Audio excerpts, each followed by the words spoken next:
গোলাম মাওলা রনি, যারা talk show দেখেন এবং ফেসবুক ইউটিউবে চোখ বোলান তারা সবাই চেনেন।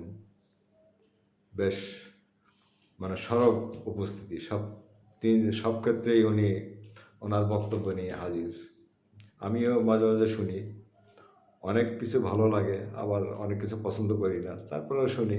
একজন মানুষের সব কিছু পছন্দ করতে হবে এমন তো কথা না।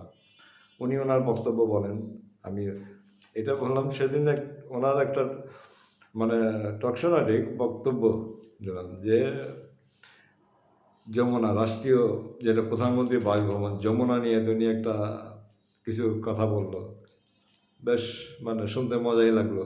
উনি বলতেছেন এই যমুনা হলো একটা ভূতের বাড়ি বা অভিশপ্ত বাড়ি। কেন?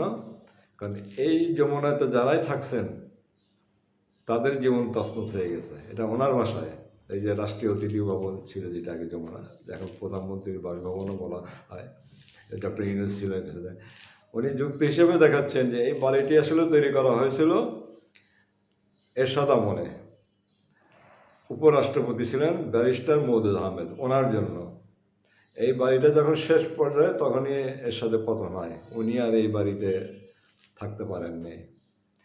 এরপরে যারাই আসছেন তাদের তছনছ হয়েছে জীবনটা, এমন ভাব আর কি। তারপরে এবং উপদেষ্টা যারা ছিলেন পরবর্তীতে, প্রধান উপদেষ্টা, তাদের ওইখানেই থাকতেই বিডিআর হত্যাকাণ্ড সংঘটিত হয়। শেখ হাসিনা ভালোই বিপদে পড়ছিলেন। তারপরে সর্বশেষ ডক্টর মোহাম্মদ ইউনূস, এবং উনি এখানে থাকছেন, এবং উনি এখন যে খুব একটা ভালো নাই সেটা বোঝাই যায়, যদিও তিনি দুর্দান্ত প্রতাপে এটা তখন এখান থেকে চালাইছেন। কিন্তু এটা যারাই থাকছেন তাদের জীবনে বিপর্যয় নেমে আসছে আর কি। কথাটা আসলে চিন্তা করার বিষয় আর কি। আসলেই তো দেখতেছি যে এই বাড়িতে যারাই থাকছে, এখানেই তারেক রহমানের ওঠার কথা ছিল, কিন্তু কী কারণে তারেক রহমান ওঠে নাই আমি জানি না, বা কেন ওঠে নাই। তবে যদি তারেক রহমান উঠতো, তারেক রহমান কি এই ভাগ্য বরণ করতে হইতো কিনা কে জানে। তারপর তারেক রহমান তো এই বাড়িতে ওঠেন নাই, এখন আপাতত তো খালি আছে এটা আর কি, এই বাড়ি।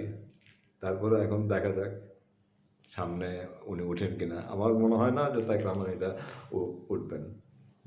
উনি ওনার নিজের বাড়িতেই স্বাচ্ছন্দ্য বোধ করতেছেন এবং ওখানেই থাকবেন। ধন্যবাদ।